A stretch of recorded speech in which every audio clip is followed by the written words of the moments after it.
그런 거죠. 맞아요. 키스는 Wanita ini terkejut, bos tampan yang ditaksir ternyata pria yang berasal dari masa lalunya. Setelah terpisah karena sebuah tragedi, pada akhirnya keduanya dipertemukan dalam situasi yang tidak terduga. 키스는 되는 거죠. Sebuah rahasia akhirnya terungkap mengenai jati diri si wanita yang ternyata memiliki kemampuan untuk bereinkarnasi. Bagaimanakah kelanjutan ceritanya? Langsung saja yuk ke alur filmnya. Ban Ji-eum, seorang wanita cantik yang telah menjalani kehidupan sebanyak 19 kali. Ia selalu bereinkarnasi sebagai seorang anak berusia 8-12 tahun, namun memiliki kepribadian yang aneh dan cenderung lebih dewasa dibanding anak seumurannya. Hal itu dikarenakan ia telah mengalami beberapa masa kehidupan. Permasalahannya, ia tak bisa melupakan setiap kenangan di kehidupan sebelumnya. Sehingga setiap akhir hayatnya tiba, ia berharap agar tidak dilahirkan kembali ataupun mengingat kenangan pahit yang telah dilalui. Hanya ada satu kenangan manis yang tak ingin ia buang dari ingatan, yang mana itu terjadi di kehidupannya ke-18, tepatnya saat ia bertemu dengan seorang anak laki-laki bernama Moon Seo-ha. Kenangan itu amat berkesan sehingga di kehidupannya yang ke-19 ini, ia berupaya agar dapat dipertemukan kembali dengannya. Namun sayangnya, ia terlahir sebagai anak berusia 9 tahun dari seorang ayah yang gemar berjudi dan ibu yang kabur dari rumah karena tak tahan dengan kondisi tersebut. Untuk mendapatkan banyak uang, ia memanfaatkan kemampuan-kemampuan yang diperoleh dari masa lampau, sehingga ia bisa tampil di acara TV sebagai anak ajaib yang mahir dalam segala hal, mulai dari menari, berbahasa asing, sampai bermain musik. Namun uang yang ia kumpulkan untuk mencari keberadaan Seo-ha justru dihabiskan oleh sang ayah di meja judi. Satu-satunya orang yang bisa membantunya di masa sulit ini adalah Ae-gyong. Ia adalah wanita pemilik kedai makanan yang baik hati. Ji-eum mengaku sebagai reinkarnasi dari paman Ae-gyong yang berprofesi sebagai pemain akrobat di kehidupannya yang ke-17. Bahkan ia dapat menyebutkan hal yang semestinya tidak ia ketahui, seperti bagaimana ia membesarkan Ae-gyong hingga tak sempat untuk menikah. Meskipun Ae-gyong tidak pernah mengenal Seo-ha, setidaknya wanita tersebut bersedia meminjamkan uang dan memberinya tempat tinggal. Ji-eum pertama kali mengenal Seo-ha ketika ia terlahir sebagai Ju-won, yakni seorang anak perempuan berusia 12 tahun yang cantik dan bijaksana. Sementara Seo-ha adalah seorang anak pria yang arogan dan berwatak keras. Namun di satu sisi, ia sangat polos sehingga membuat Ju-won tertarik. Ibu mereka rupanya berteman, sehingga ia sering mengunjungi rumah Seo-ha bersama adiknya yang bernama Jo-won. Kedekatan mereka membuat ia berani memberitahu rahasia tentang kehidupannya yang berulang yang ia alami. Namun mereka dipisahkan oleh sebuah kecelakaan yang menewaskan Ji-eum karena mobil yang dikendarainya dihantam oleh truk besar hingga terguling. Sebelumnya, ia telah memberikan kado ulang tahun kepada Seo-ha berupa kotak penyimpanan yang kuncinya masih disembunyikan. Saat ajal menjemput, untuk pertama kalinya ia berdoa agar bisa dipertemukan kembali dengan Seo-ha di kehidupannya yang selanjutnya. 이번 생이 마지막이길. 아니면 기억이 Di lain sisi, setelah kecelakaan yang menimpanya, Seo-ha dewasa mengalami trauma yang mendalam. Terlebih saat ia membayangkan bahwa ia telah kehilangan dua orang yang amat berharga, yakni sang ibu dan Ji-eum. 누나가 말했던 거 기억나? Kini ia hanya tinggal dengan sang ayah yang kasar dan kerap membawa simpanannya ke rumah, yang mana hal itu sama sekali tak disukai oleh Seo-ha. Ketika sedang bersiap ke sekolah, Seo-ha tak menyadari kehadiran Ji-eum kecil yang rela melompati pagar dan naik ke atas pohon demi untuk memastikannya masih hidup. Anak perempuan itu juga tak peduli meskipun harus menempuh perjalanan jauh dan menerjang hujan, asalkan ia dapat mengetahui keberadaan Seo-ha. Dari yang semula hanya rasa penasaran dengan kondisi Sehwa, Ji-eum kini justru mengikuti kemanapun pria itu pergi. Namun ia tak berani untuk mendekat ataupun mengungkap jati dirinya, sebab belum tentu pria tersebut mempercayainya seperti yang dilakukan oleh Aekyong. Suatu ketika Sehwa terlihat sedih dan melampiaskannya dengan menghancurkan dinding rumah kosong. Beberapa hari kemudian, Sehwa bahkan tak muncul dan akhirnya Ji-eum berinisiatif pergi ke rumah pria tersebut. Meskipun ia tak menemukannya. 8 tahun berlalu, kini Ji-eum diterima di salah satu perguruan tinggi terbaik di Korsel yang membuat hati Aekyong sangat bangga. Pada akhirnya, ia mengetahui keberadaan Sehwa yang menjadi direktur di perusahaan keluarga bernama Grup IMI. Dan saat ini pun Sehwa sedang dimutasi ke cabang luar negeri. Meskipun tahu bahwa pria itu tak mungkin kembali ke Korea, Ji-eum tetap nekat melamar kerja di perusahaan itu. Padahal perusahaan lain memberinya tawaran yang tidak kalah menarik. Tak sabar menunggu, Ji-eum ingin menyusul Sehwa ke Jerman. Namun perusahaan hanya mengirim staf selevel eksekutif karena kantor cabang luar negeri hanya memperkerjakan warga lokal. Suatu hari setelah menyelesaikan pekerjaan di arena uji layak kendaraan, secara kebetulan ia mendengar jika Sehwa telah kembali ke Korea. Saat itu, Sehwa bahkan diketahui sedang berada di Hotel MI. MI 그럼 문수아 말하는 거야?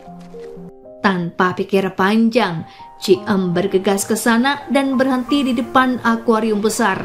Karena mengingat ucapan Sehwa kecil yang dengan polos berkata bahwa ia adalah reinkarnasi seekor kura-kura. Di waktu yang bersamaan, Sehwa juga memandangi akuarium hingga sepasang mata mereka bertemu dan ia langsung menyadari jika pria di hadapannya adalah orang yang selama ini ia cari. Ji-eum secara diam-diam mengikuti pria itu yang sedang termenung di pinggir kolam renang, yang tak lain adalah tempat ternyaman baginya untuk menghilangkan stres. Usai dari sana, Sehwa menemui sang ayah di kantor pusat. Ia meminta izin untuk menghidupkan kembali Hotel MI, yakni sebuah hotel yang dikelola oleh mendiang ibunya dengan sistem yang jauh lebih baik. Ketika meninjau surat lamaran para karyawan baru, rekannya melihat nama Ji-eum yang diketahui sebagai peneliti senior di MI Mobility. Sehwa terheran mengapa orang sejenius itu justru melamar sebagai karyawan hotel. Sehwa berencana untuk tidak menerima lamaran tersebut, namun rekannya tak sepakat karena latar belakang dan kemampuan Ji-eum tidaklah main-main. Keesokan harinya Ji-eum menghadiri wawancara dan ia menyadari jika pendengaran Sehwa tidak berfungsi dengan baik akibat trauma kecelakaan yang pernah mereka alami. Karena ada indikasi lamarannya ditolak, Ji-eum justru mengajak Sehwa untuk berkencan. Sehwa sampai tersedak mendengar perkataan Ji-eum sebab mereka baru pertama kali bertemu, namun wanita itu tidak sedang bergurau, justru menawarkan alternatif jika memperkerjakannya dirasa beresiko. 저랑 한번 사귀어보실래요? Walau demikian, sangat tak masuk akal baginya untuk mengajak orang asing berpacaran. Saking membekasnya, ia terus kepikiran dan mengingat kembali apakah mereka sebelumnya pernah berjumpa. 우리 예전에 본 적 있어요? Sementara itu, tindakan Ji-eum ditertawakan oleh Aekyong karena dianggap terlalu asal berbicara. Padahal ia berencana mendekati Sehwa secara perlahan. Tanpa ia ketahui, trauma kecelakaan yang dialami Sehwa tidaklah main-main. Bukan hanya merusak pendengaran, melainkan membuatnya takut duduk di kursi penumpang.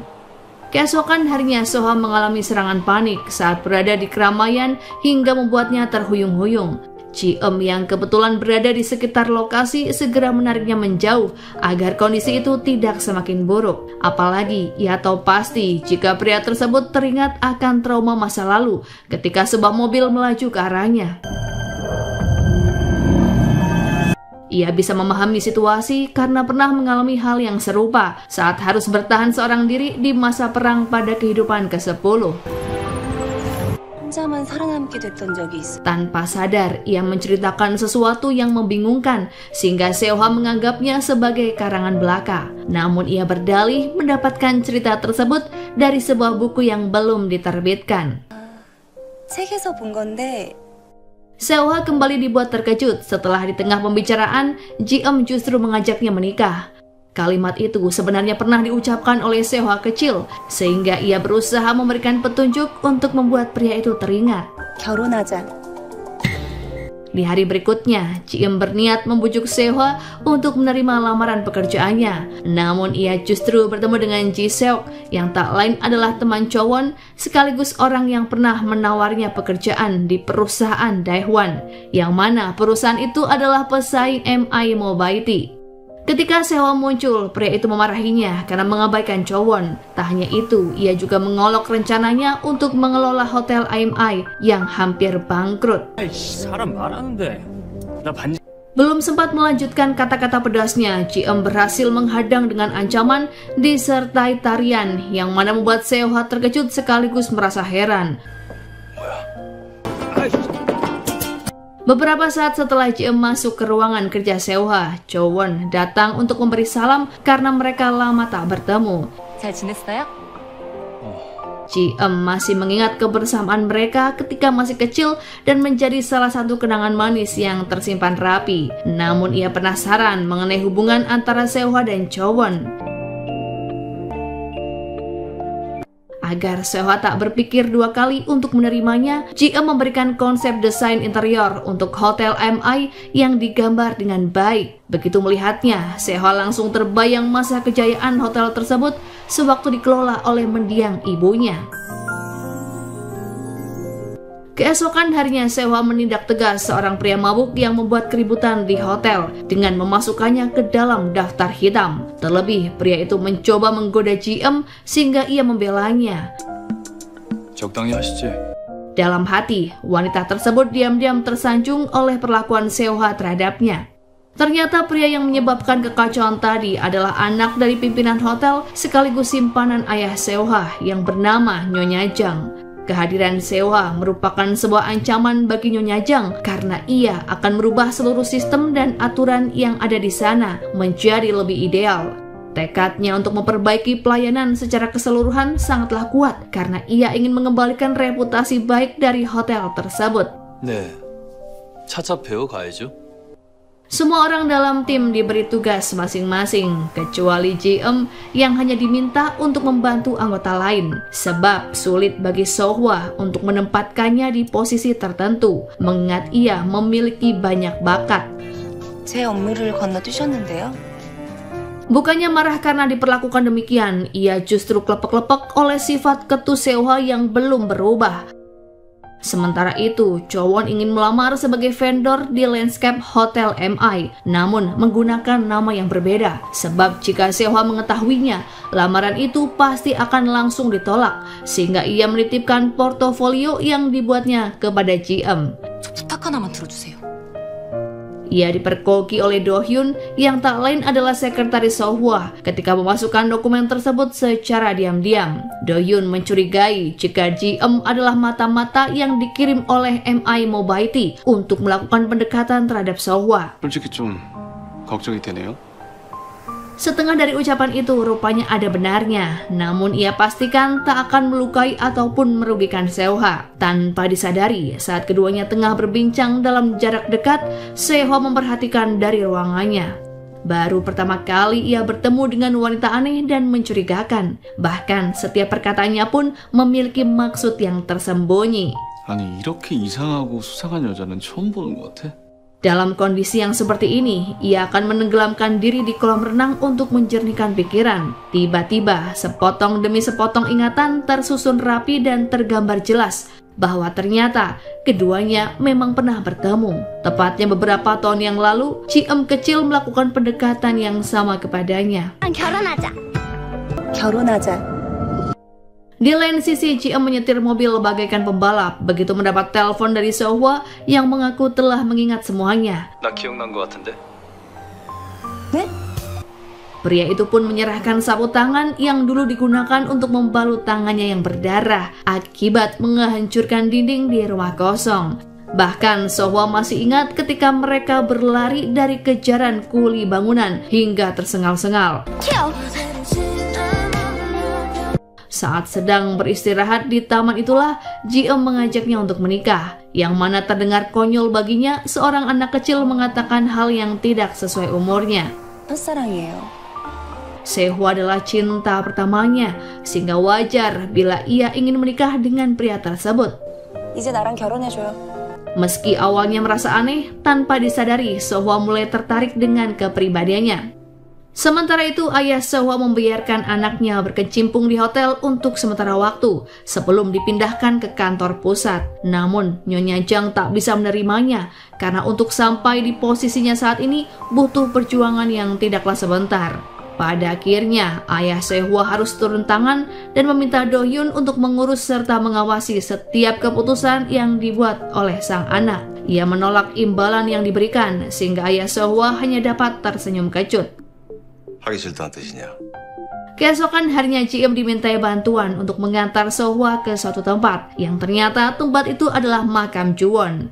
Melihat Sehwa menangis di hadapan makam, ia seketika menyadari jika kehidupannya kali ini sangatlah berbeda. Jika dulu ia mengalami banyak kepahitan, saat ini ia justru merasakan kesedihan orang-orang yang ditinggalkannya. Tanpa menanyakan apapun perihal kunjungannya ke makam Ju-won, Ji-eum menghibur Soha yang tengah murung dengan mengajaknya melihat bunga sakura yang berguguran. Momen ini diharapkan mampu menghapus kesedihannya, walau menurut pria itu, caranya melipur justru sangatlah kuno dan pasaran. Pria itu juga tetap menganggapnya sebagai sosok yang aneh dan bukan tipe wanita yang ia sukai, sebab ia lebih tertarik kepada seorang wanita yang dewasa. 그럴 일 없습니다. Meskipun demikian, bagi Ji-eum, ini adalah sebuah awal yang akan berkembang menjadi perasaan cinta. 그럼 된 거죠? Saat hendak menyeberang jalan, dari kiri mobil terdapat sebuah truk yang melaju dengan kencang. Tiba-tiba, Sehwa terbayang kejadian di masa lalu dan mengalami serangan panik. Ji-eum bergegas menyusulnya keluar dari mobil dan menunggu hingga perasaannya jauh lebih baik. Ji-eum tak menyangka bahwa kematiannya meninggalkan kesedihan yang mendalam bagi orang terdekat, termasuk Chowon dan keluarganya, serta Aek-yong yang di masa lalu menjadi keponakannya. Saat itu, ia dan Aek-yong kecil hanya memiliki satu sama lain, sehingga mereka selalu bersama-sama. Bahkan gadis kecil tersebut selalu ikut di setiap penampilan akrobatnya, hingga sang paman sakit-sakitan dan akhirnya meninggal dunia. Janjinya untuk muncul kembali di hadapan Aek-yong ditepati, meskipun kini dengan wujud yang berbeda. Di tengah pembicaraan mereka, ia baru teringat jika hari peringatan kematian Ju-won bersamaan dengan hari ulang tahun Sehwa, sehingga ini saat yang bagus untuk mengungkapkan perasaannya sesuai dengan janji Ju-won kecil yang akan menjawab perasaan Sehwa di hari ulang tahunnya. 약속해.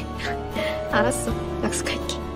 Namun ketika sampai di rumah pria itu, tanpa ia duga, Chowon sudah mencuri start.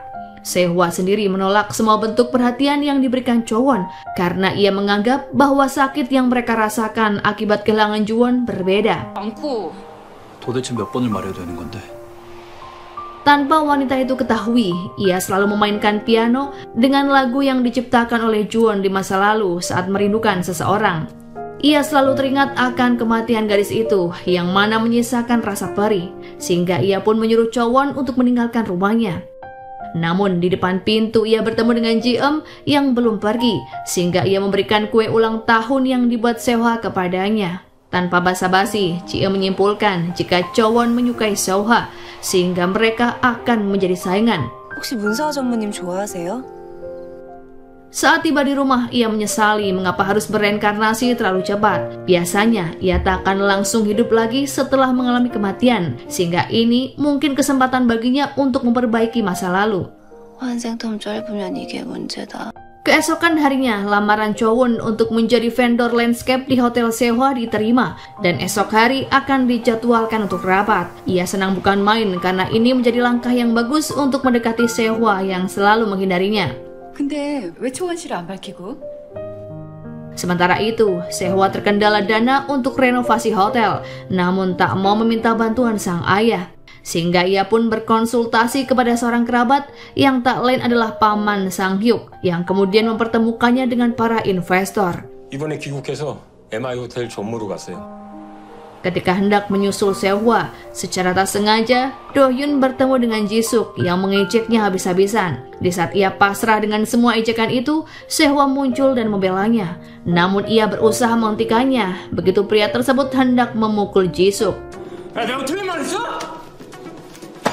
Hubungan mereka bukan hanya sebatas atasan dan sekretaris, melainkan sahabat yang saling peduli. 내가 그렇게까지 하지 말랬지.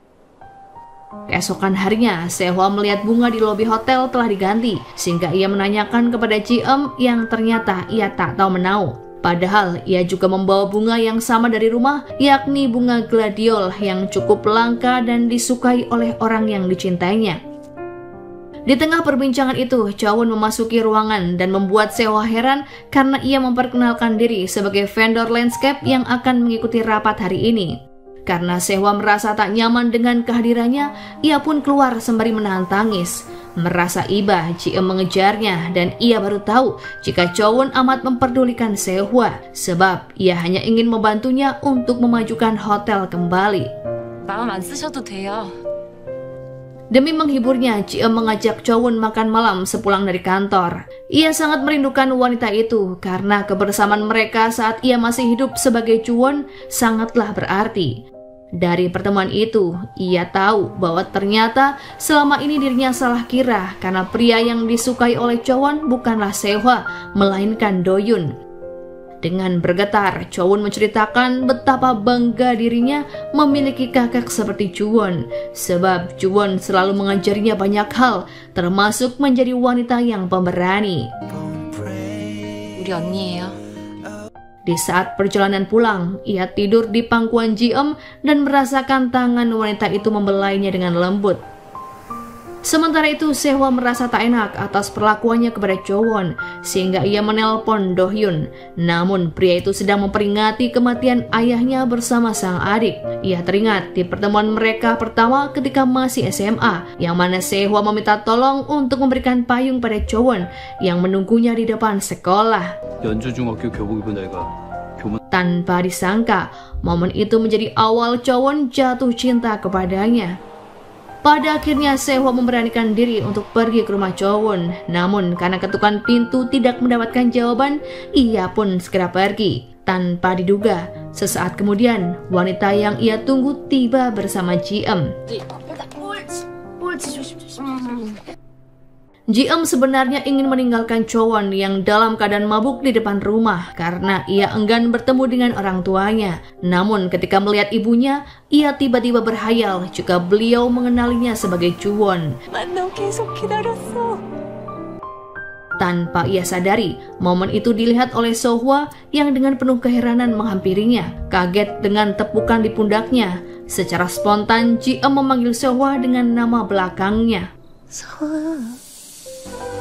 Ia sangat bersyukur ketika Sehwa menariknya pergi sebelum perbuatannya diketahui oleh orang lain. Saat ditanyai, ia hanya beralasan jika ibu Chowon mengingatkannya kepada ibu kandungnya yang telah lama kabur dari rumah.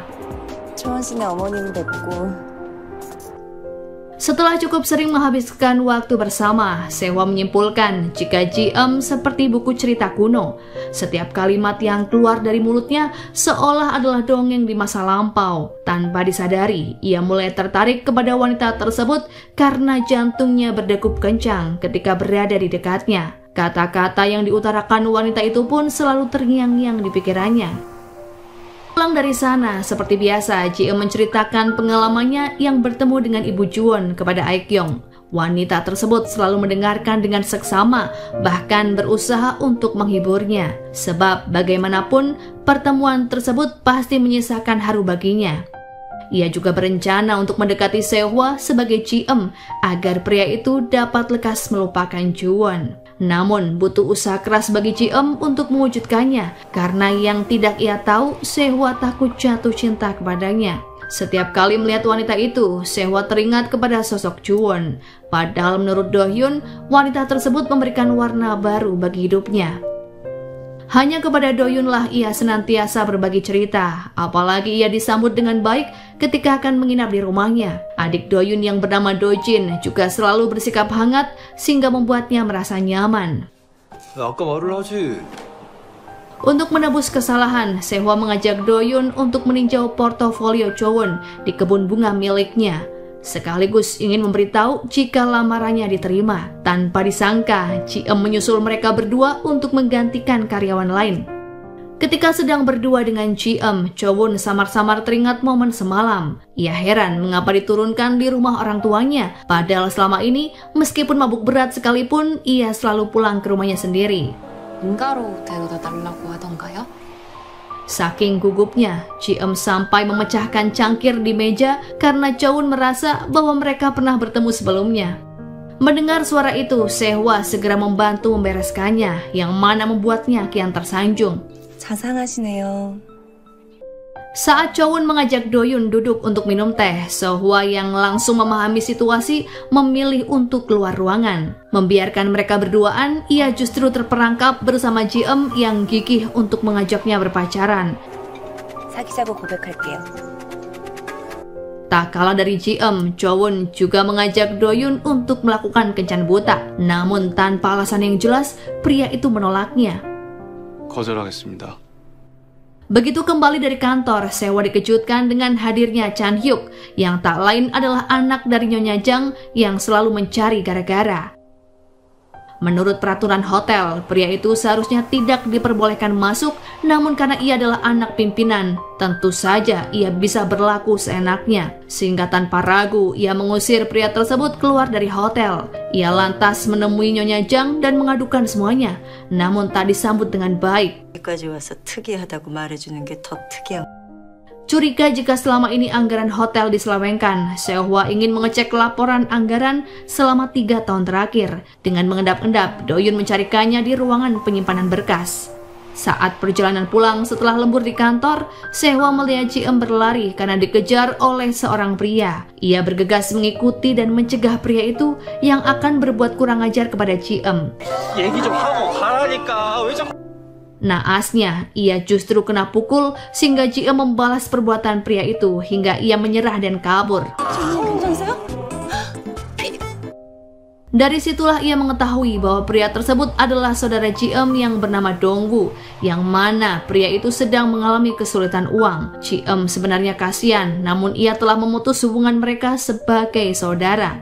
그 말이 하기 싫어서 돌려 말한 거니까요. Tak seperti biasanya, hari ini sikap Sehwa terasa hangat. Bahkan ia mengajak Ji-eum minum soju dan bersedia mendengarkan semua ceritanya.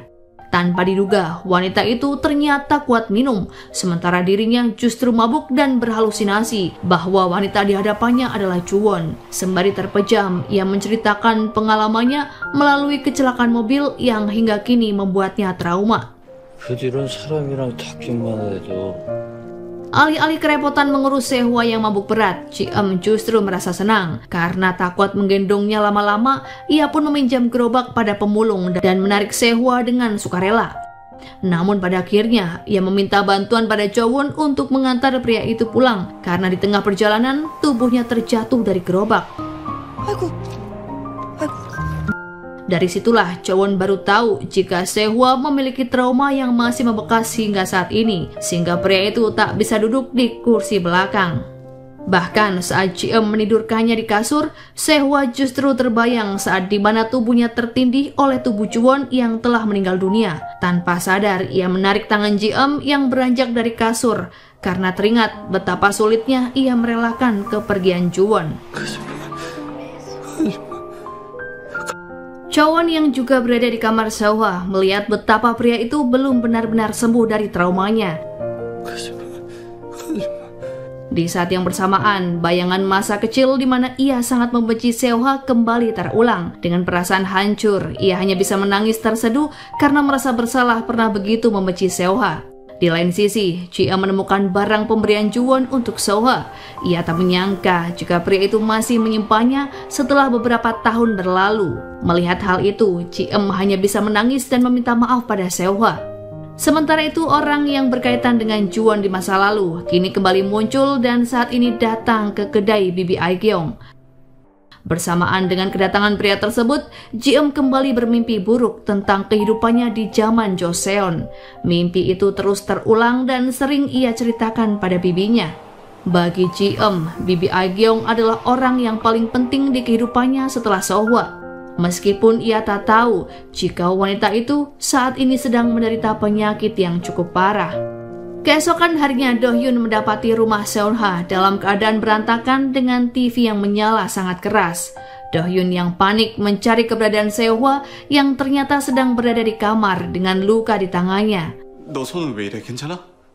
Semalam, penyakit pada pendengaran Seo-hwa kembali kambuh dan ia tak bisa mengontrol diri. Do-hyun mengira ini karena ia terlalu banyak minum dan pulang dalam keadaan mabuk.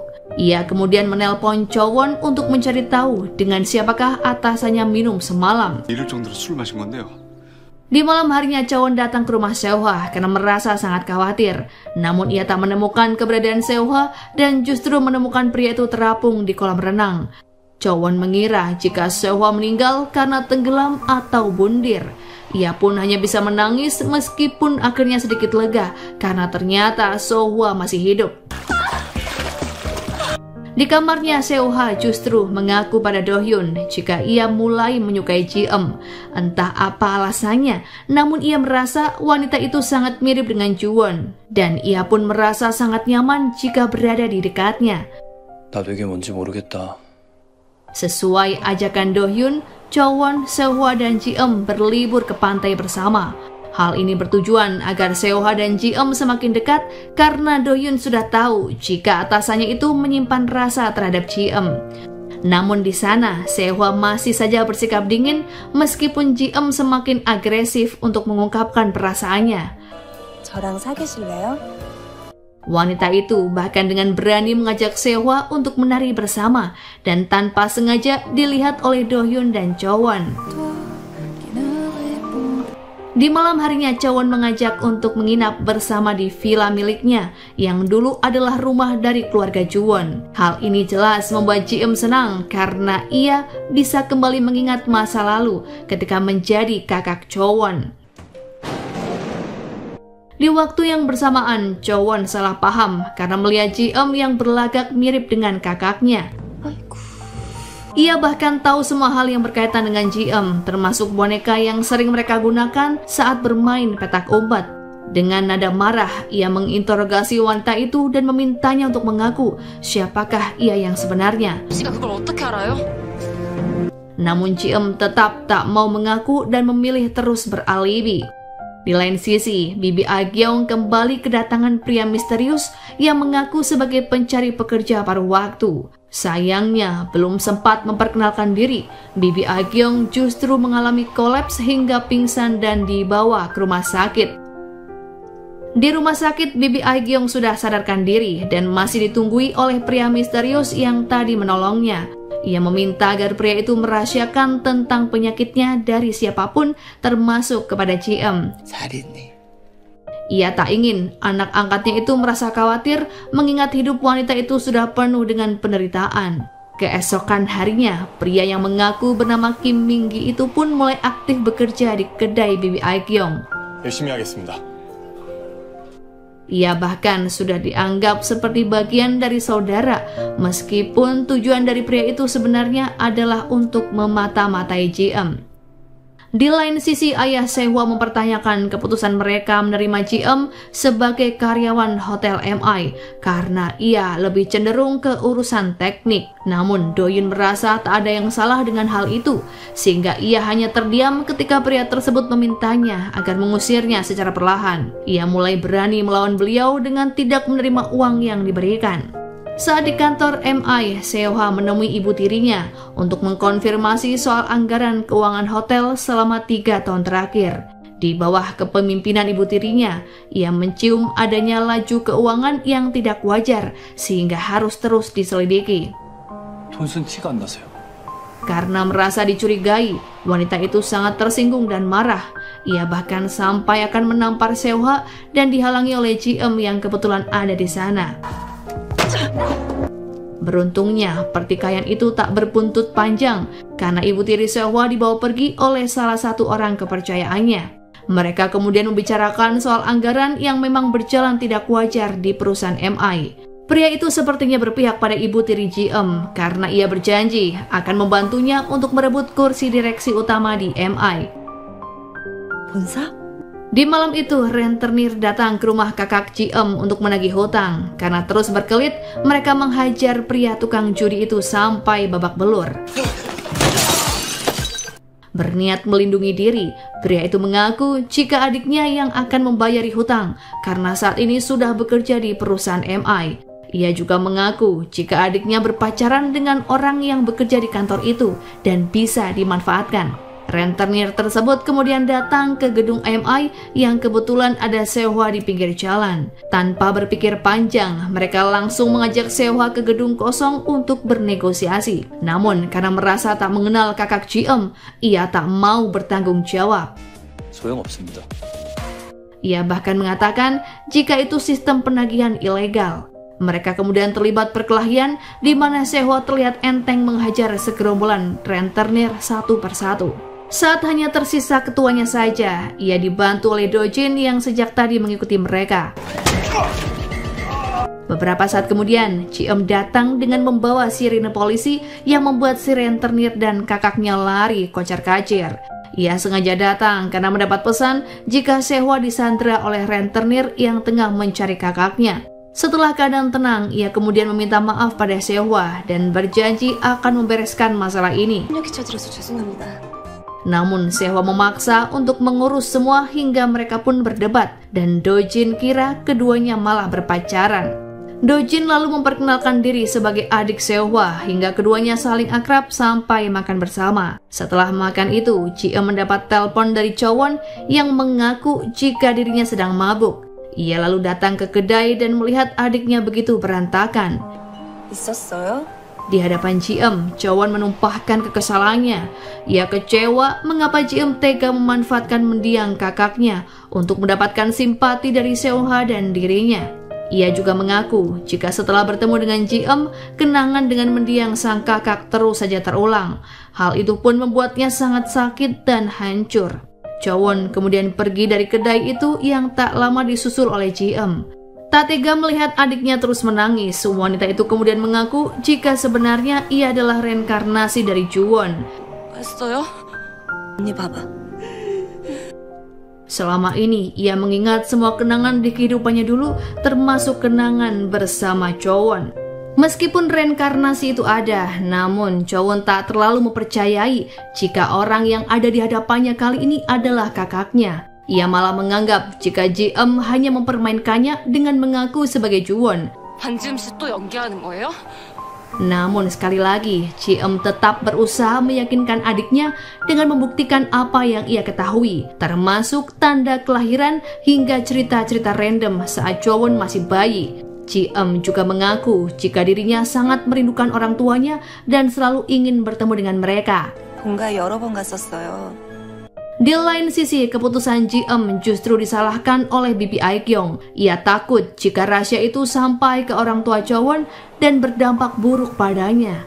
Pada waktu yang sama, Min-gi mendengar percakapan Ji-eum dan Bibi Aek-yong. Ia kemudian pergi menemui seorang wanita yang sebelumnya pernah bertemu dengan Ji-eum beberapa waktu yang lalu. Keduanya sepertinya ada misi khusus karena wanita itu juga sempat datang menemui Sehwa. Di hari berikutnya, Ji-eum datang ke kantor bos rentenir yang disebut Hong-sik, yang sebelumnya pernah menghajar kakaknya. Kedatangannya adalah untuk membayar hutang Dongwoo sebesar 100 juta won dengan guci antik bernilai puluhan juta. Selain membayar hutang, ia juga ingin agar Hong-sik tak lagi mengganggu kakaknya dan Sehwa. 더는 제 주변이랑 엮이는 일 없도록 하세요. Karena jika masih melakukannya, Ji-eum akan melaporkan perusahaan si rentenir karena terbukti ilegal. Namun alih-alih takut dengan ancaman Ji-eum, Hong-sik justru penasaran dengan Sehwa yang merupakan anak dari pemilik grup MI. MI 회장 아들 이름 좀 검색해봐. Dan setelah ditelusuri, ternyata Hong-sik ada kaitannya dengan kecelakaan yang dialami oleh Sehwa dan Ju-won. Bahkan menurut pengakuannya, kecelakaan tersebut sebenarnya disengaja karena ada seseorang yang menyuruhnya. Hal ini tentu saja menjadi rahasia besar di mana justru didengar oleh Dongwoo. Dongwoo terus mencari fakta tentang kecelakaan yang dialami oleh Sehwa beberapa tahun silam. Dengan sifat liciknya, ia ingin memanfaatkan momen ini untuk memeras harta Hong-sik dengan menjual informasi tentang dirinya. Sementara itu, perjuangan Ji-eum akhirnya membuahkan hasil ketika Chowon mempercayai semua ucapannya. Mereka kemudian berpelukan dan tanpa sengaja disaksikan oleh Min-gi. Chowon kemudian berniat memberitahu ibunya, namun dilarang oleh Ji-eum. Ia juga melarang agar jangan memberitahu Sehwa karena tak ingin kenangan masa lalunya kembali terulang. 일단은 우리끼리만 알고 있는 걸로 해. Keesokan harinya, Bibi Aekyong dan Min-gi berpamitan untuk pergi ke sebuah tempat yang sebenarnya adalah rumah sakit. Hingga hari ini, ia memang belum mau jujur kepada Ji-eum meskipun penyakitnya semakin parah. 괜찮으세요? Ji-eum sendiri mulai penasaran dengan Min-gi dan mencoba mencari tahu dengan menyelinap masuk ke kamarnya. Di sana, ia tak menemukan apapun kecuali alat-alat perdukunan yang salah satunya adalah lonceng. Dan saat memegang lonceng itu, ingatannya tiba-tiba flashback ke beberapa ratus tahun yang lalu, yang mana ia sepertinya mengalami hal yang ada kaitannya dengan mimpinya dan juga Min-gi. Di malam itu, Dongwoo memulai aksi dengan menteror Shenhwa. Ia mengaku sebagai orang yang tahu tentang sejarah kecelakaan yang dulu pernah ia alami. Sempat tak mau menanggapi, Sehwa akhirnya penasaran dan ingin tahu dalang di balik kecelakaan tragis itu. Sesuai arahan Dongwoo, Sehwa kemudian menemui Hong-sik di kantornya. Beberapa saat kemudian, Ji-eum juga datang menyusul dan tak sengaja mendengar percakapan Hong-sik dengan seseorang. Di mana dari percakapan itu, si rentenir melaporkan jika anak pemilik grup MI datang menemuinya. Menurut Hong-sik, Sehwa sepertinya curiga jika kecelakaan itu memang disengaja oleh seseorang.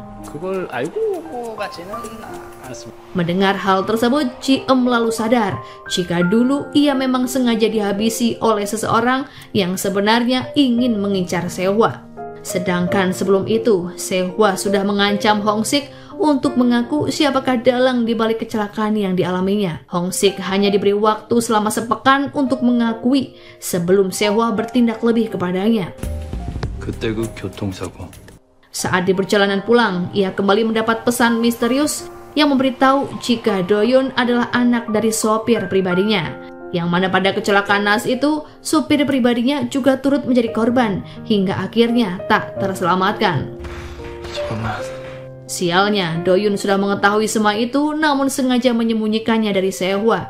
Masih di tempat yang sama, Ji-eum mengancam Hong-sik agar mau mengakui siapakah dalang di balik kematiannya. Namun karena ada kaitannya dengan petinggi MI, pria itu enggan menjawab. Ia berkata dirinya bisa mati jika membuka semuanya. Pada waktu yang bersamaan, Tuan Im datang menemui ayah Shenhwa di rumahnya.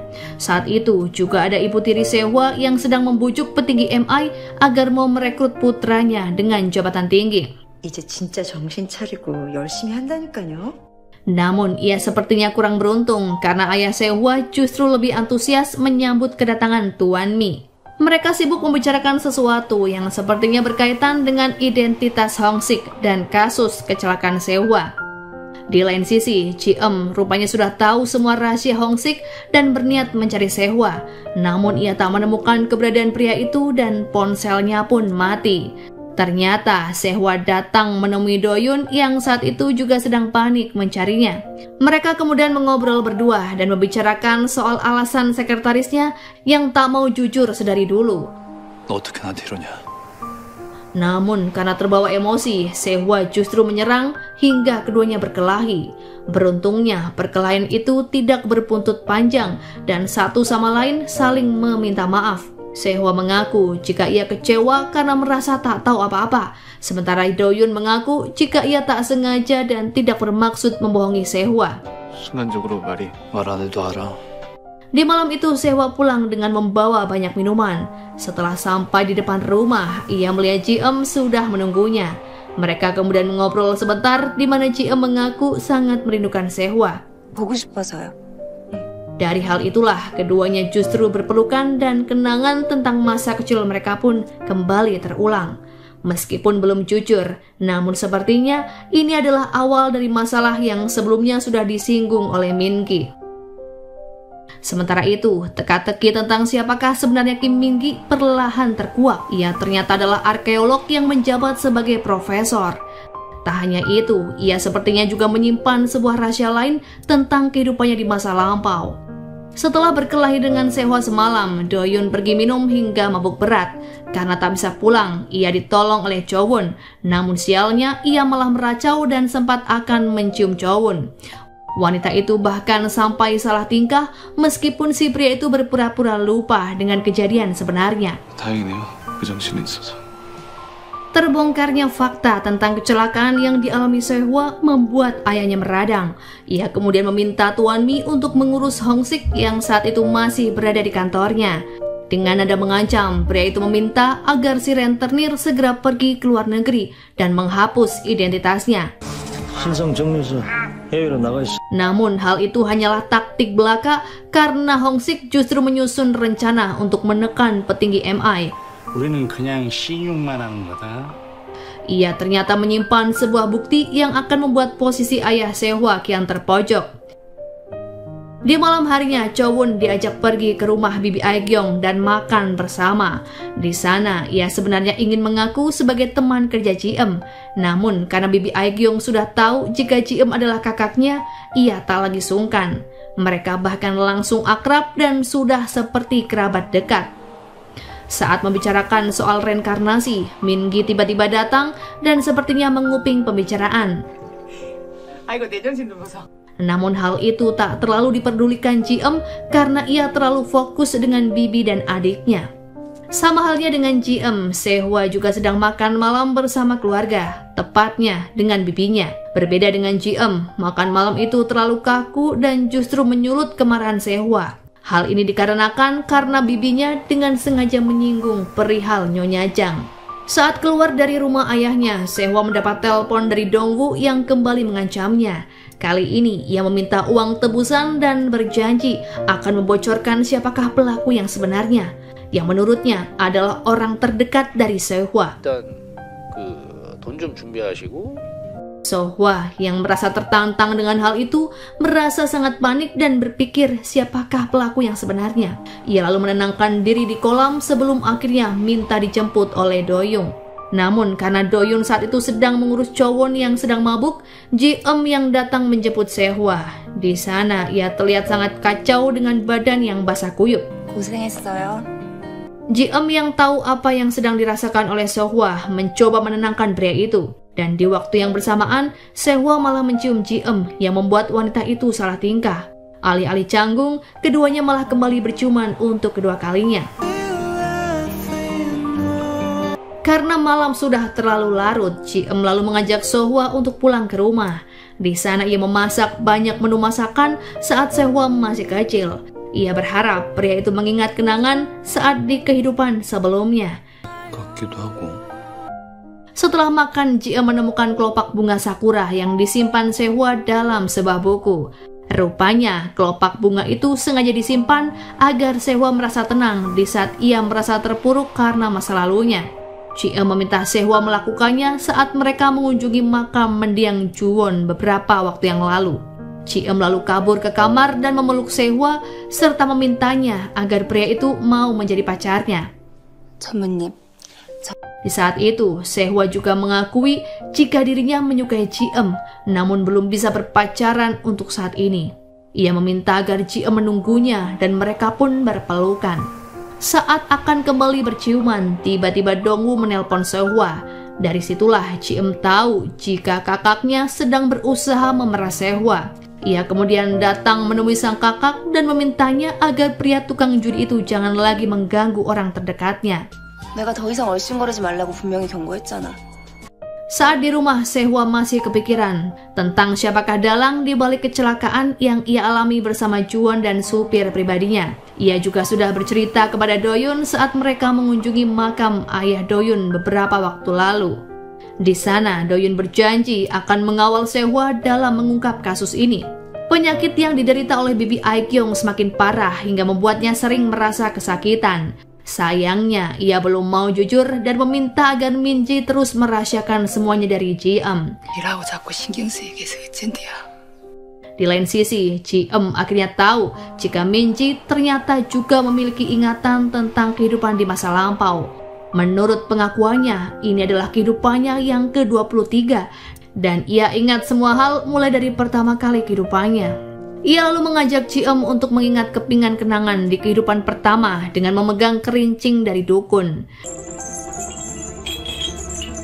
Dan dari situlah Ji-eum mulai mengingat tentang dirinya di masa lalu, yang mana di sana ada sebuah ritual dan pria yang tampak familiar serta sebuah peristiwa berdarah. Ji-eum merasa tak kuat dengan itu semua dan memilih untuk menghentikannya. Di lain sisi, Nyonya Jang terus mencari tahu mengenai Tuan Mi melalui sekretarisnya. Namun hingga hari ini belum banyak informasi yang ia dapat. Orang kepercayaan dari Nyonya Jang malah terlihat datang ke rumah Sehwa untuk mengantarkan makanan. 네가 좋아하는 반찬들이길래. Hal ini ia lakukan untuk menggali informasi mengenai anak dari atasannya itu. Hingga pada akhirnya ia tahu jika Sehwa pernah datang ke kantor Hong-sik. Saat masih di kantor, Ji-eum tanpa sengaja bertemu dengan wanita yang sebelumnya pernah ia temui di penyeberangan jalan. Wanita itu terlihat sangat hangat dan mengenal Ji-eum sebagai Ju-won. Dan setelah diamati, ternyata ia adalah reinkarnasi dari Ibu Sehwa. Mereka kemudian berpelukan dan saling mengungkapkan kerinduan. Sementara itu, Sehwa mendapat pesan jika Hong-sik mengajaknya untuk bernegosiasi. Tanpa menunggu lama, ia langsung datang ke kantor Hong-sik yang saat itu sudah kosong. Saat masih berada di sana, Ji-eum tiba-tiba datang. Ia tahu jika Sehwa sedang mencari Hong-sik. 전무님, Beberapa saat kemudian, pria itu kembali mendapat pesan berupa alamat tempat Hong-sik ingin bertemu. Ditemani Ji-eum, keduanya pergi ke tempat tersebut yang sepertinya juga diikuti oleh orang suruhan direksi MI. Setelah menempuh perjalanan jauh, keduanya akhirnya tiba di tempat yang dituju, yang mana tempat itu berupa hamparan alang-alang. Di sana, Sehwa meminta agar Ji-eum menunggu di mobil karena ia ingin menemui Hong-sik sendirian. Dan saat melihat ke belakang, ingatan tentang kehidupan masa lampau Ji-eum kembali terulang. Dengan sangat jelas, ia melihat sosok pria di zaman Joseon yang ternyata adalah Sehwa. Sementara itu, Sehwa terus mengikuti instruksi Hong-sik hingga sampai ke sebuah gedung kosong. Beberapa saat kemudian, terdengar suara benda jatuh dari atas ketinggian yang ternyata adalah jasad Hong-sik. Belum diketahui siapakah orang yang telah menghabisi rentenir itu, namun sepertinya adalah orang suruhan Tuan Mi. Mereka berjumlah 2 orang yang sempat terlihat oleh Sehwa. Mereka bahkan sempat diajar oleh Sehwa sebelum akhirnya pria itu malah kena pukulan balok hingga kepalanya berdarah. Beruntungnya Sehwa tidak menderita luka serius dan Ji-eum segera datang menjemputnya. Beberapa saat kemudian, polisi dan ambulans datang untuk membawa jasad Hong-sik. Di sana juga ada anak buah si rentenir dan Tuan Mi yang bersembunyi di balik gedung, sehingga bisa dipastikan ia adalah dalang di balik kematian Hong-sik. Di lain sisi, Ji-eum diundang ke rumah Direktur Moon untuk memberikan konfirmasi terkait kejadian yang menewaskan Hong-sik. Ia juga meminta agar wanita itu tutup mulut dengan memberikannya sejumlah uang. Akan tetapi, Ji-eum menolak tawaran itu dan menganggap jika sang direktur tak serius dalam melindungi putranya. Ia bahkan menuduh jika petinggi MI Group itu sudah mengetahui dalang di balik peristiwa kecelakaan yang menimpa Sehwa. 혹시 이미 범인을 알고 계신 건가요? Setelah dari rumah Direktur Moon, Ji-eum pulang ke rumah dan melihat Bibi Aek-yong sedang makan bersama Min-gi. Ji-eum kemudian memberikan baju yang ia beli tadi siang untuk Bibi Aek-yong. Wanita itu terlihat sangat bahagia dan berterima kasih kepada Ji-eum. Ji-eum kemudian mengajak Min-gi untuk mengobrol berdua dan membicarakan kenangannya yang mendadak kembali. Ia menceritakan ketika tadi siang melihat sosok pria yang sama dan ada di kehidupannya saat ini. Belum jelas apa hubungan dengan pria itu, namun Min-gi meminta agar Ji-eum memegang kembali kerincingan dukun agar ada ingatan baru yang kembali muncul. Dan saat memegang kerincing itu, bayangan Sehwa masih jelas ada dan ia menganggap jika pria itu adalah cinta pertamanya. Ji-eum tak mau melanjutkan lagi, meskipun setelah itu masih ada kepingan kenangan lain yang berkaitan dengan Min-gi, di mana dalam versi Min-gi mereka berpacaran namun kisahnya berakhir tragis karena Sehwa menghabisi Min-gi. Di malam itu orang suruhan Hong-sik datang ke rumah Sehwa dan mengirimkan bukti lain dalam sebuah koper besar. Setelah dibuka, koper itu berisi dokumen piutang milik Ban Suk-hu yang tak lain adalah ayah dari Dong-woo dan Ji-eum. Di mana setelah diselidiki, Hak-su adalah supir truk yang sengaja menabrak mobilnya karena disuruh oleh Hong-sik. Hal itu rupanya ia lakukan demi menutup hutang kepada Hong-sik senilai 7 juta won. Fakta jika ayah Ji-eum adalah orang di balik kecelakaan itu membuat Sehwa bingung bukan kepalang. Ia lega karena pelaku sudah ditemukan. Namun di lain sisi juga ia tak enak hati karena pelakunya adalah ayah kandung Ji-eum.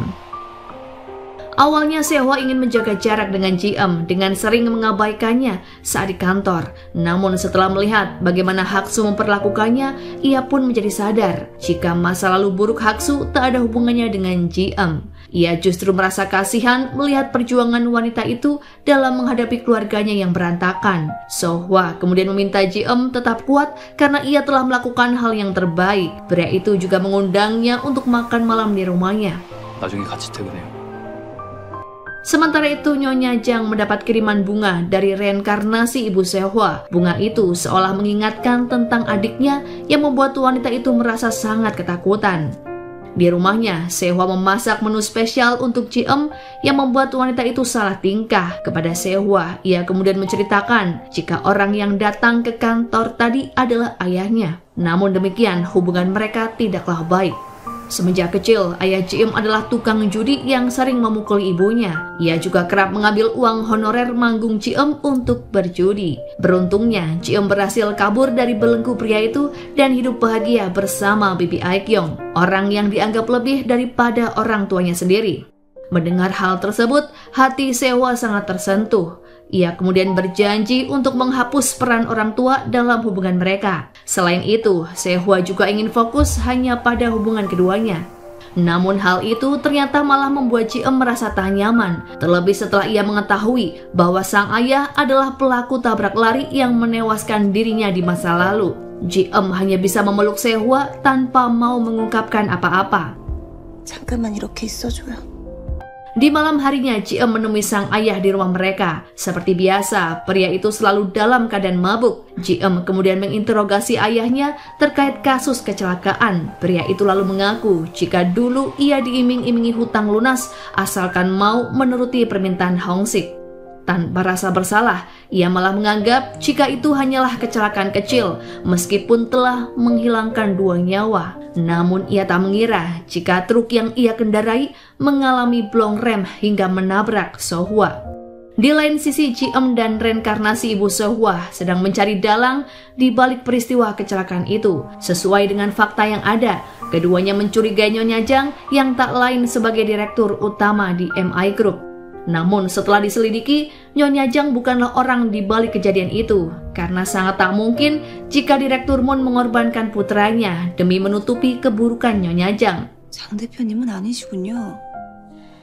Sementara itu, Sehwa malah menemukan bukti lain berupa rekaman suara Hong-sik. Awalnya tak ada yang penting dari rekaman tersebut, namun di beberapa menit setelahnya, ada suara pria yang familiar yang sangat dikenal oleh Sehwa. Dari percakapan itu, terdengar jika orang tersebut meminta Hong-sik untuk mencari driver yang bisa digunakan untuk menabrak mobil Sehwa.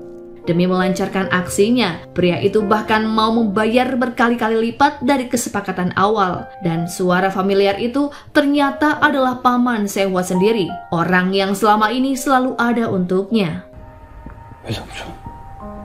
Melihat fakta itu, hati Sehwa sangat hancur. Ia tak menyangka jika orang terdekatnya tega melakukan hal itu. Ia bahkan tak terlihat seperti musuh melebihi saat ia melihat Nyonya Jang. Dalam keadaannya yang begitu berantakan, Ji-eum datang ke rumah untuk menenangkannya. Namun Sehwa ingin wanita itu pergi karena ia tak mau terlihat rapuh di hadapan orang yang ia cintai. 이런 모습 보여주기 싫으니까.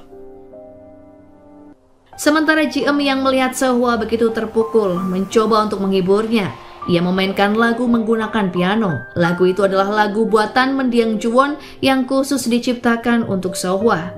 Melihat hal itu, Sehwa terheran mengapa Ji-eum mengetahui lagu tersebut. Ia lalu menjawab jika lagu itu adalah lagu yang ia ciptakan sendiri. 이 곡을 만든 사람이 나니까. Tak cukup hanya mengaku jika itu lagu buatannya, Ji-eum juga jujur tentang reinkarnasi yang ia alami. Ia berharap pria itu mau mempercayainya meskipun semua terkesan tak masuk akal. Dan untuk membuat Sehwa yakin dengan ucapannya, Ji-eum mengingatkan tentang buku yang bertajuk Bulan dan Hutan Penyihir Barat. Itu adalah buku kesukaan Ju-won saat usianya masih berusia 12 tahun. Dalam buku itu, Ju-won sengaja menyimpan kunci yang digunakan untuk membuka kotak pemberiannya saat dimana kecelakaan itu terjadi. Ji-eum meminta agar Sehwa mencari buku itu dan mengambil kuncinya. Jika sudah menemukannya, ia diminta membaca surat yang ia berikan, maka ia baru akan percaya apa yang diucapkan oleh Ji-eum. Ia meminta agar Sehwa tidak sampai salah urutan, mulai dari mencari kunci, membuka kotak, lalu membaca suratnya. 순서 틀리면 안 돼요? Di malam itu, Min-gi kembali menaruh kerincingan dukun di kamar Ji-eum. Ia ingin wanita itu mengingat kembali kenangan mereka sebagai sepasang kekasih di masa lalu. Namun karena merasa sudah cukup, Ji-eum tak mau lagi memegang kerincing itu. Baginya, menggali kisah masa lalu sudah bukan hal yang penting karena ia telah menemukan Sehwa. 궁금했었죠. 근데 지금은 딱히? Sementara bagi Sehwa, pengakuan dari Ji-eum belum bisa ia percayai sepenuhnya. Pagi itu, ia datang ke rumah ayahnya dan berniat mencari buku yang Ji-eum maksud. Dan benar saja, kunci yang dimaksud oleh Ju-won ternyata masih ada di buku itu. Namun saat akan membuka kotaknya, paman Sehwa lebih dulu datang dan berlagak sok peduli padanya. Sehwa yang sudah hilang respek tak mau terlalu menanggapi ucapan pamannya dan memilih untuk diam. Ia bahkan langsung pergi saat ayahnya datang dan memintanya untuk makan bersama. Selama menunggu Sehwa untuk mempercayainya, Ji-eum bolak-balik datang ke taman hiburan. Sesuai janjinya dulu, ia ingin mengajak Sehwa ke sana untuk merayakan ulang tahunnya. Namun karena Ju-won keburu meninggal, janji itu tak bisa ditepati. Dan setelah Sehwa mengetahui tentang reinkarnasinya, ia ingin menepati janji tersebut dan menunggu pria itu di sana. 서아 생일날 누나가 놀이공원 같이 가줄까? Sayangnya, hingga beberapa hari, Sehwa tak kunjung datang. Ia sepertinya masih berusaha mencerna hal yang dianggap keajaiban oleh Ji-eum, namun mustahil baginya. Baru ketika Sehwa membuka kotak itu, ia mulai sedikit mempercayai apa yang dikatakan oleh Ji-eum. Dalam kotak tersebut berisi sebuah surat yang menceritakan reinkarnasi Ji-eum, mulai dari zaman Joseon hingga menjadi Ju-won. Agar Sehwa lebih percaya, ia diminta untuk datang ke taman hiburan dan Ji-eum juga akan berada di sana. Tak menunggu waktu lama, Sehwa datang ke tempat yang dimaksud dan berharap bisa segera menemui Ji-eum. Di sana, ia cukup kesusahan mencari Ji-eum sebelum akhirnya sama-sama bertemu di depan wahana komedi putar. Sehwa sempat kesal karena Ji-eum tak mau mengangkat teleponnya. Ia juga khawatir apakah wanita itu akan terus menunggunya jika ia tak membaca surat tersebut. Namun kekhawatiran Sehwa berubah menjadi perasaan bahagia saat ia mempercayai jika Ju-won adalah Ji-eum. 진짜 누나야. Meskipun hadir dalam sosok yang berbeda, namun ia bisa merasakan jika Ju-won begitu bahagia bisa kembali bertemu dengannya. Mereka kemudian saling berpelukan dan saling menumpahkan kerinduan. Di hari berikutnya, Ji-eum menyamar sebagai orang yang bisa berinteraksi dengan mendiang Ibu Sehwa. Ia datang menemui Nyonya Jang yang mengaku jika arwah Ibu Sehwa belum bisa kembali ke alam baka. Hal ini karena kakaknya yang tak lain adalah Nyonya Jang belum mau meminta maaf secara tulus pada dirinya. Sehingga ia akan terus mengintai kehidupan Nyonya Jang setiap hari hingga ia sadar dan meminta maaf. Nyonya Jang yang ketakutan pada akhirnya hanya bisa diam dan menyesali perbuatannya. 우리 언니 참 많이 늙었다. Setelah melancarkan aksinya, Ji-eum bertemu dengan Ibu Sehwa. Keduanya membicarakan soal reinkarnasi. Menurut Ibu Sehwa, orang dengan keistimewaan seperti mereka mungkin akan terlahir kembali di masa depan. Namun berbeda dengan sebelumnya, mereka harus bertemu orang baru dan tak lagi terikat dengan orang di masa lalu. Di lain sisi, Sehwa kembali bertemu dengan pamannya di rumah ayahnya. Ini adalah kesempatan untuk dirinya menanyakan alasan mengapa orang yang paling ia percayai justru menusuk Sehwa dari belakang. 이유가 뭐였어요? Namun si paman tak mengakui jika dirinya telah merencanakan aksi untuk menghabisi Sehwa. karena pada kejadian itu ia sebenarnya ingin mencelakai ayah Sehwa karena merasa cemburu dengan kedekatannya bersama Nyonya Jang. 아버지를 죽이려고.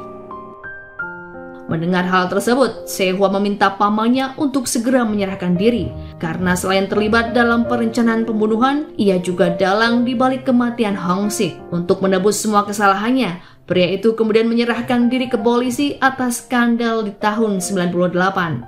Setelah kasus usai, kehidupan Sehwa perlahan mulai tertata. Meskipun belum semuanya baik, namun ia bisa lebih lega karena telah mengungkap kasus yang menyeret pamannya sendiri. Bisa dikatakan, semua ini adalah berkat Ji-eum yang tak pernah lelah berada di dekatnya dan selalu membantu apapun yang ia butuhkan. Untuk merayakan keberhasilan mereka, di malam itu Sehwa dan Ji-eum datang ke sebuah tempat bernama Air Kolam Munjung. Menurut Ji-eum, itu adalah tempat di mana Sehwa dan dirinya pernah bertemu di masa lalu. 지금 혹시 천년 전 남자한테 질투? Namun saat Sehwa berjalan ke tengah jembatan, tiba-tiba saja bayangan masa lalunya muncul. Dalam bayangan itu, Ji-eum terkena panah yang menembus punggungnya. Sementara Sehwa juga ada di sana dan mencoba menangkap tubuh Ji-eum yang mulai limbung. Akibat terus mengingat kejadian di masa lalu, Ji-eum kehabisan nafas hingga membuat Sehwa panik. Mereka lalu pergi dari tempat itu dan singgah di sebuah kafe. Di sana, Sehwa sebenarnya ingin membawa Ji-eum ke rumah sakit. Namun wanita itu menolak karena ia merasa baik-baik saja. 나 안 죽어요. Hanya saja ia masih teringat dengan bayangan masa lalunya karena dalam flashback tersebut ia melihat Sehwa bukan sebagai kekasihnya, malah lebih sebagai musuh yang memiliki tatapan dingin dan penuh dendam. Namun karena belum semua diingat, Ji-eum tak mau terlalu memikirkan hal itu. Karena malam sudah larut, Ji-eum mengajak Sehwa untuk menginap di sebuah villa. Meskipun senang bisa menghabiskan waktu bersama, namun Sehwa terkadang masih salah tingkah untuk menghadapi sikap Ji-eum yang terlalu agresif. 안 들어오고 뭐 하세요? Bahkan saat Ji-eum meminta mereka tidur bersama, pria itu hanya bisa mematung tak percaya. Meskipun pada akhirnya mereka memang tidur dalam satu kamar. Keesokan harinya, Sehwa dan Ji-eum dating ke beberapa tempat yang pernah ada di kehidupan sebelumnya. Di sana, Sehwa menceritakan jika ada banyak kehidupan yang pernah ia jalani. Namun, kehidupan paling berharga adalah saat ketika ia bertemu dengan Sehwa. Ji-eum juga mengaku jika kehidupan ke-19-nya ini adalah sebuah hadiah dari kehidupan sebelumnya yang terlalu banyak menguras air mata. Oleh karenanya, ia merasa sangat bersyukur karena sudah dipertemukan dengan orang-orang terbaik termasuk Sehwa. 참 특별해요. Saat perjalanan pulang, Ji-eum mendapat kabar jika Bibi Aegyeong masuk rumah sakit. Meskipun sempat disembunyikan, pada akhirnya ia tahu jika Bibi Aegyeong menderita sakit yang cukup serius. Mendengar hal itu, Ji-eum merasa sangat sedih dan sangat khawatir. Terlebih, ia adalah orang terakhir yang mengetahui penyakit Bibi Aegyeong setelah Min-gi. 아니 아무리 그래도 어떻게 이런 걸... Sementara itu, Chowon datang ke acara makan malam yang diadakan oleh teman-teman sosialitanya. Ia sebenarnya kurang nyaman karena ada Ji-sok di sana. Pria banyak omong itu sepertinya tertarik pada Chowon, namun tak pernah ia tanggapi. Beberapa saat kemudian, Do-yoon datang untuk mengambil undangan yang sebenarnya diperuntukkan untuk Sehwa. Di sana, ia kembali mendapatkan perlakuan rasis dari Ji-sok yang memang tidak menyukai pria itu. Ia bahkan menyebut jika Do-yoon mendekati Sehwa dan Chowon karena hartanya saja. Chowon yang tak terima jika Do-yoon direndahkan memilih untuk pergi dari tempat itu. Ia sebenarnya ingin mencari Do-yoon, namun pria itu sudah tak ada di sana.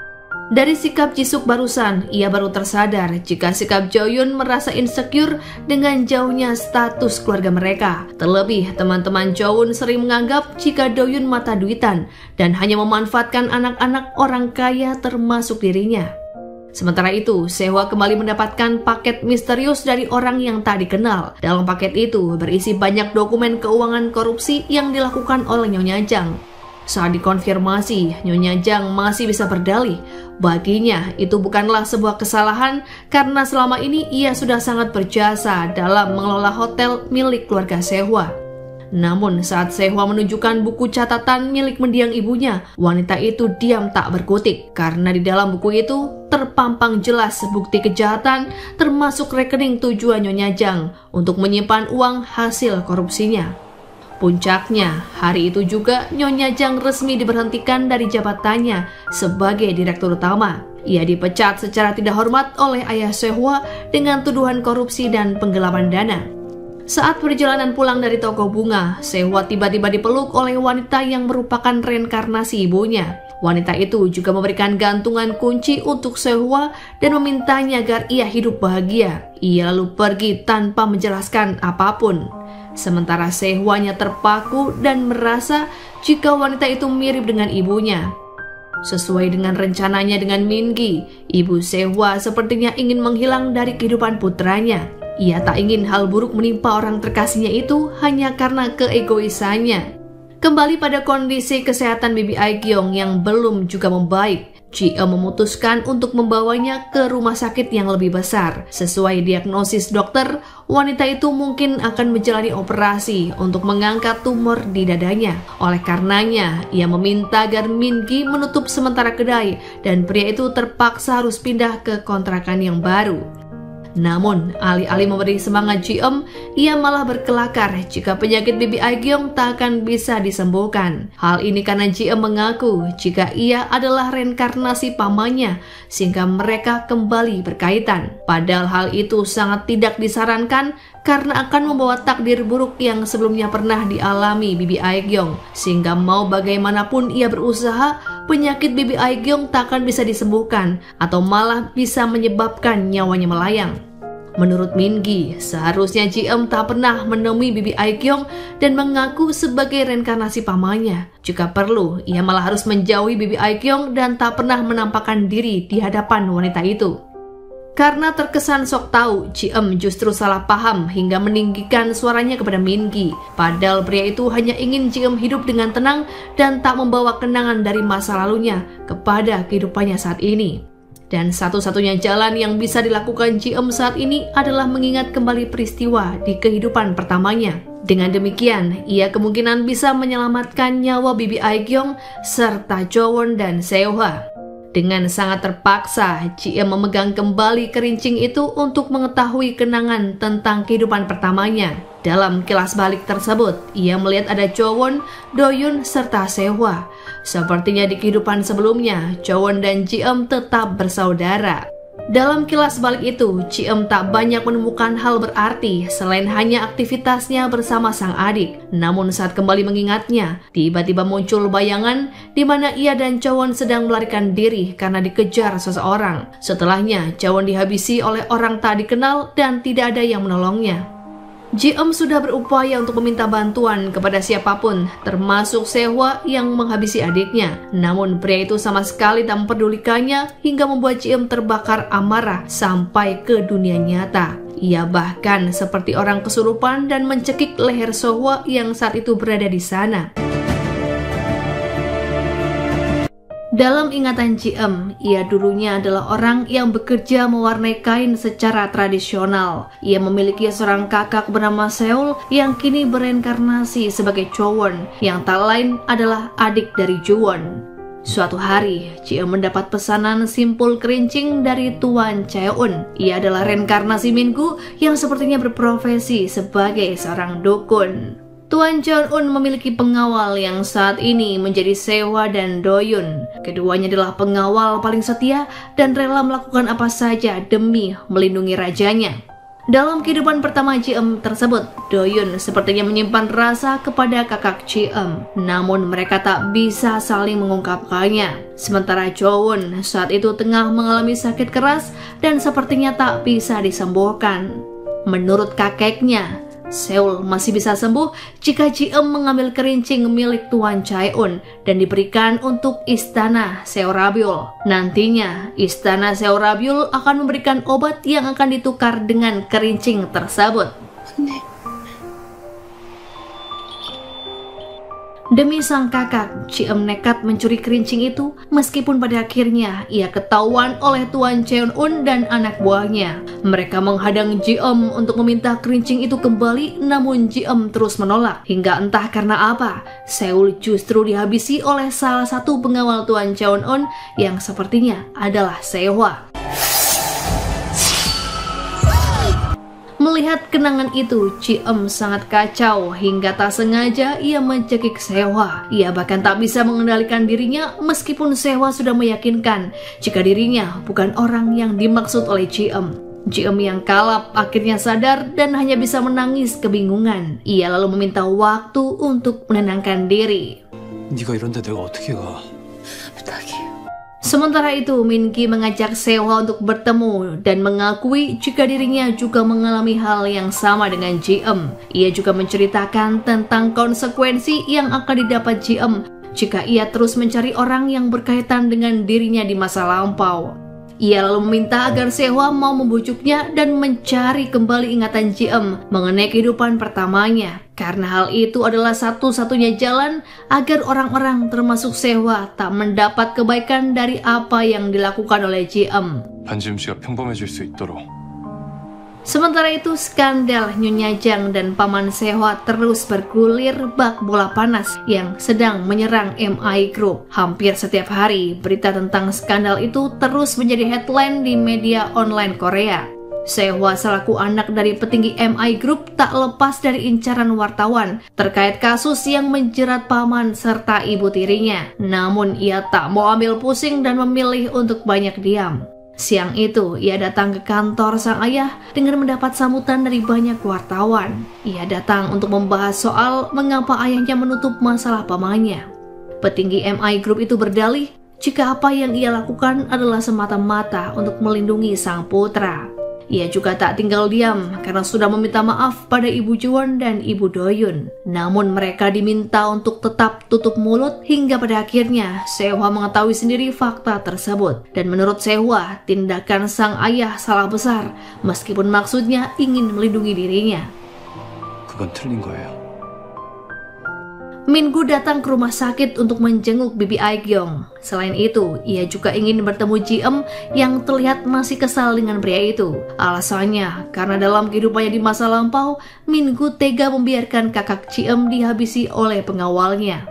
Namun menurut Min-gu, Ji-eum masih melewatkan beberapa hal terkait kehidupan pertamanya. Ia belum bisa mengingat semuanya sehingga harus kembali mencari. Ia juga menyebut jika kerincing itu tak sepenuhnya membantu. 우리 형도 당신이 기억하는 걸 도울 뿐이지 기억은 당신 몫이에요.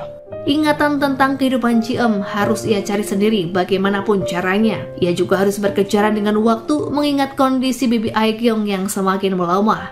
Setelah beberapa hari sibuk merawat Bibi Aegyeong, Ji-eum menemui adiknya yang saat itu juga sedang libur kerja. Mereka kemudian datang ke sebuah pameran sesuai dengan janji Chowon beberapa waktu lalu. Di sana Chowon bercerita jika ia akan mulai melepaskan Doyun dan mengubur perasaannya dalam-dalam. Mendengar adiknya mulai menyerah, Ji-eum menelpon Doyun yang saat itu sedang berada di kantor bersama Sehwa. Secara tak langsung, ia ingin jika Doyun tidak menolak cinta Chowon jika memang ia menyukainya. 하비서님 심장에 돌이 돼서 딱 박히면 좋겠어요.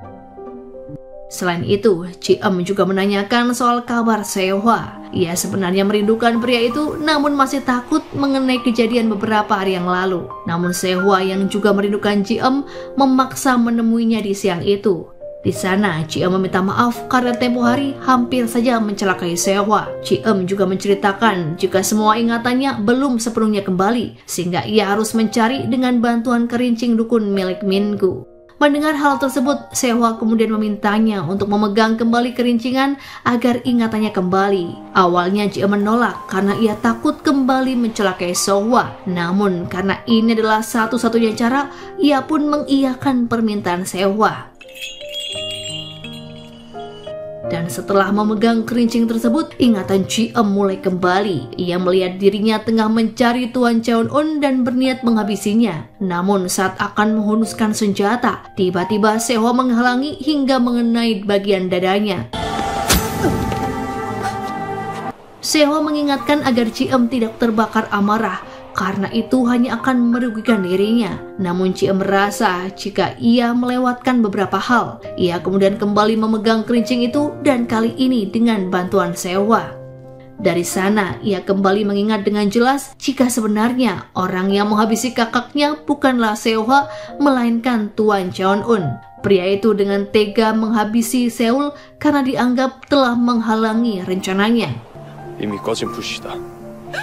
Di saat Tuan Cheon-un akan menghabisi Ji-eum, Sehwa menghalangi dan memintanya untuk pergi. Setelah kejadian itu, kehidupan Ji-eum dipenuhi oleh amarah dan dendam. Ia berniat ingin menghabisi Tuan Cheon-un, namun malah salah sasaran.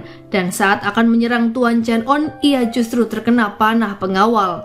Dalam keadaan sekarat, ia menyebut jika akan dendam terkait kematian sang kakak. Ia juga bersumpah akan membawa dendam ini hingga ke kehidupannya yang selanjutnya. Dari kenangan itulah Ji-eum akhirnya sadar jika dirinya adalah orang yang memulai kutukan untuk bisa mengingat kehidupan di masa lampau. Ia mengikat dirinya sendiri karena merasa sangat kecewa dan marah atas kematian kakaknya. Setelah keadaannya mulai kondusif, Ji-eum mengucapkan terima kasih pada Sehwa karena selalu berada di sisinya. Ia juga meminta maaf pada pria itu karena di kehidupan sebelumnya sudah menghilangkan nyawanya. Namun sekali lagi, Sehwa tak mau mempermasalahkan hal itu. Ia justru merasa tenang melihat Ji-eum jauh lebih baik. Sehwa juga tak mau tahu tentang seperti apakah kehidupan Ji-eum sebelumnya. Sementara itu, Do-yun mulai memikirkan perkataan Ji-eum untuk menerima cinta Cho-won. Setelah berpikir panjang, ia datang menemui Cho-won yang saat itu berniat melupakan semuanya. Berbeda dengan sebelumnya, sikap Do-yun kini jauh lebih lembut dan perhatian. Ia bahkan berani lebih terbuka untuk mengutarakan perasaannya dan berniat memulai hubungan dengan Cho-won. Hal itu jelas disambut baik oleh Cho-won yang bersedia menjadi garda terdepan jika Do-yun dibully soal hubungan mereka. 10배로 욕해줄 테니까. Ji-eum pada akhirnya tahu jika Min-gi adalah seorang profesor dan di kehidupan sebelumnya bernama Tuan Cheon-un. Ia juga ingat jika pria itu adalah orang yang menghabisi kakaknya hingga membuat kutukan itu terjadi. Meski demikian, Ji-eum tak mempermasalahkan hal tersebut. Dirinya juga bersedia memaafkan Min-gi yang terus merasa bersalah karena telah menghabisi Seul. Ia merasa jika hidupnya saat ini sudah sangat bahagia dan ia berniat mengembalikan kerincing milik Min-gi. 내가 평범하지 않은 게 문제라면 평범해질게요. Selain memaafkan Min-gi, kedatangan Ji-eum kali ini juga untuk mencari tahu tentang cara memutuskan nasib buruk Bibi Aek-yong. Dan cara yang dimaksud Min-gi adalah melupakan semua kehidupan Ji-eum sebelumnya. Sayangnya, hal itu akan membuatnya melupakan semua orang terdekat termasuk Bibi Aek-yong, adiknya, serta Sehwa. Mendengar hal itu, hati Ji-eum sangat hancur. Ia jelas tak mau melupakan semua kenangan manis itu, namun juga tak mau melihat bibinya terus menderita. Hari itu, Sehwa datang ke kantor polisi untuk menjenguk pamannya. Berbeda dengan sebelumnya, sikap Sehwa kini jauh lebih lembut. Ia bahkan mau memaafkan kesalahan pamannya dan berdamai dengan semua yang terjadi. Sama halnya dengan sahabatnya, Do-yun kini juga sudah bersedia untuk memaafkan paman Sehwa. 고맙다. Mereka kemudian pulang bersama dan berjanji akan merayakan hari kematian ayah Do-yun bersama di tahun depan. Setelah melewati beberapa proses perawatan, Bibi Aek-yong akhirnya harus menjalani tindakan operasi. Sebelum masuk ke ruang operasi, ia dijenguk oleh Cho-won, Do-yun serta Sehwa. Mereka terlihat bahagia bersama bisa berkumpul seperti layaknya saudara. Sayangnya, hal itu justru membuat Ji-eum merasa sedih karena dalam waktu dekat ia justru akan melupakan semuanya. Di saat Ji-eum masih ragu dengan keputusannya, Sehwa tiba-tiba menarik tangannya dan membawanya ke lapangan basket. Sehwa rupanya sengaja melakukan hal itu untuk membuat Ji-eum sedikit lebih tenang dalam menentukan pilihan. Ternyata Sehwa sudah tahu jika wanita itu ingin melupakan semua kenangannya demi menyelamatkan Bibi Aek-yong. Bukannya melarang, ia malah mendukung keputusan tersebut dan berjanji akan tetap berada di sampingnya. Sehwa juga berjanji akan membawa Bibi, ibunya serta adiknya sebagai orang baru yang tetap mengenal dirinya sebagai Ji-eum. Sehwa kemudian memberikan sebuah cincin kopel untuk dijadikan bukti jika sebelumnya mereka pernah bertemu. Pada intinya, Sehwa akan tetap menunggu Ji-eum sama seperti yang ia lakukan setelah reinkarnasi dulu. Dan untuk mengenang semua yang terjadi, Ji-eum juga bertemu dengan Chowon dan ibunya. Mereka bahkan makan malam bersama di rumah Chowon. Ji-eum bahkan sempat masuk ke kamar mendiang Juwon yang tatanannya masih sama seperti dulu. Hal itu sengaja dilakukan karena ibunya percaya jika Juwon suatu saat akan kembali. Dengan penuh emosi, Ji-eum meminta izin untuk memeluk ibunya dan mereka pun menangis bersama. Keesokan harinya, Ji-eum sudah benar-benar mantap untuk melupakan semuanya. Sama seperti di kehidupannya yang pertama, ia datang ke jembatan itu dan melakukan sebuah ritual.